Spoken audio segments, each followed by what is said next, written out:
Let us continue with the price determination or determination of pricing for material.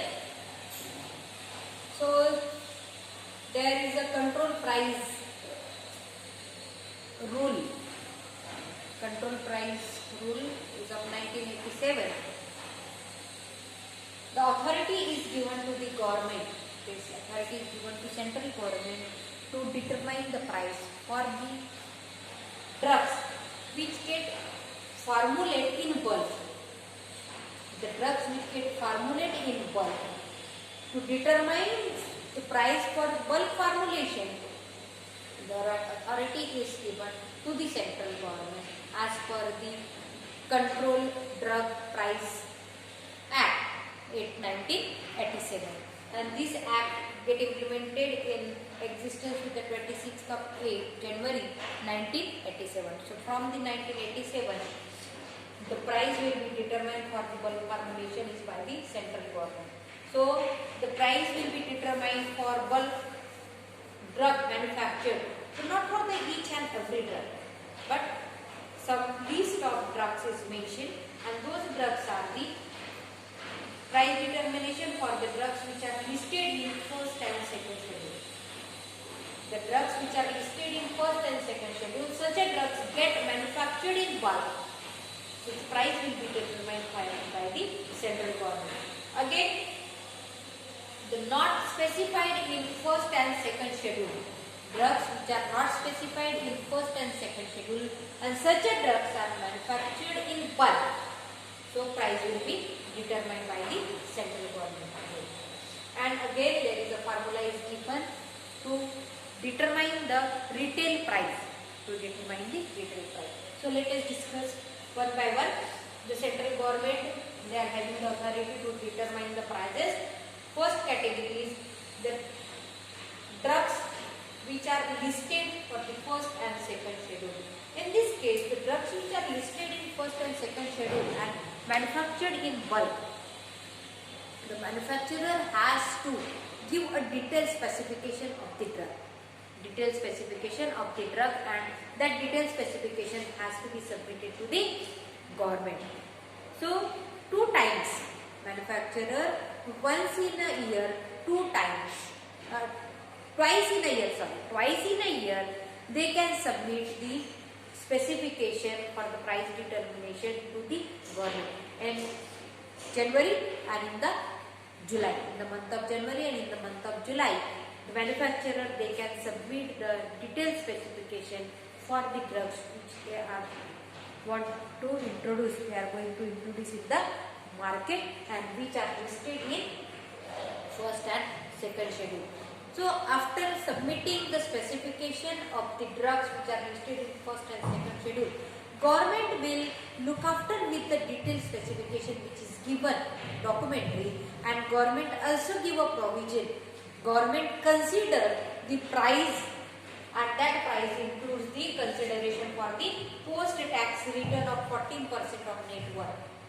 Post-tax return of 14% on net worth, return of 22% of the capital employed, and internal rate return of the 12%. So by considering these factors, government, they are determining the prices and allow the manufacturer to sold the goods or sold the drugs at the given price or at the determined price. Okay. Next one is the determination of price for the bulk drugs which are not specified in first and second schedule. But such a drugs are manufacturing in bulk. Is it pharmaceutical organization, they are manufacturing the drugs in bulk. But again, the government having authority to determine the prices in case of pharmaceutical sector.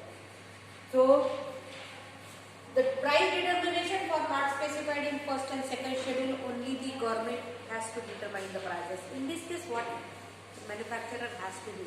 So manufacturer has to submit the specification of drugs, specification of material 14 days before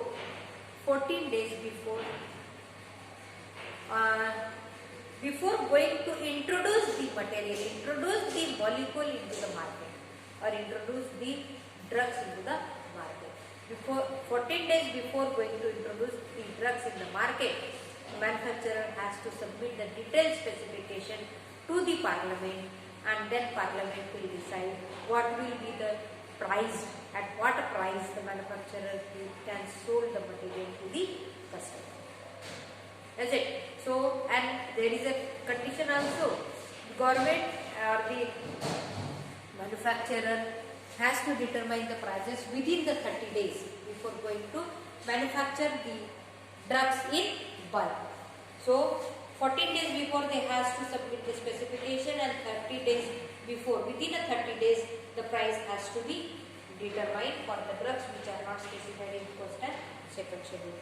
So, manufacturer has to submit the detailed specification to the parliament, and parliament will determine the price, and they will sanction the product with the price, at that price, at the given price, the manufacturer can sell the material to the customer. Now, let us move with the next, that is determination of price for the retail drug. Nowadays, it is already, prices are already in print on the label.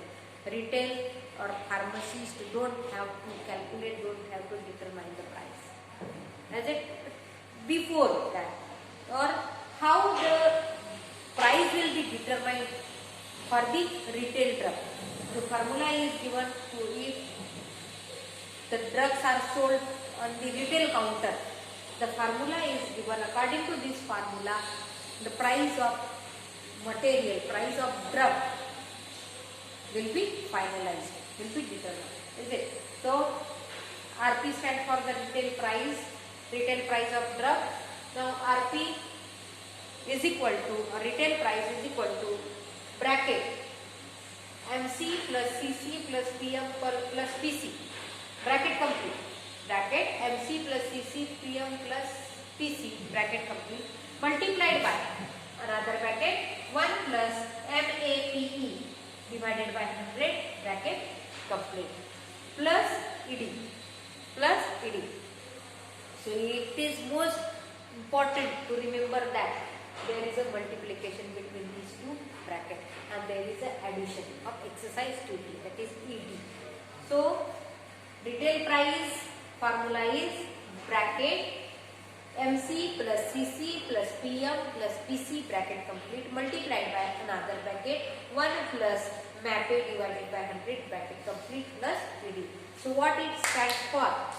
Where RP stands for the retail price, MC stands for the material cost, CC stands for the conversion cost, PM stands for the cost of packaging material, PC stands for the packet charges, ED stands for the exercise duty, and this MAPE stands for the maximum allowable post manufacturing expenses.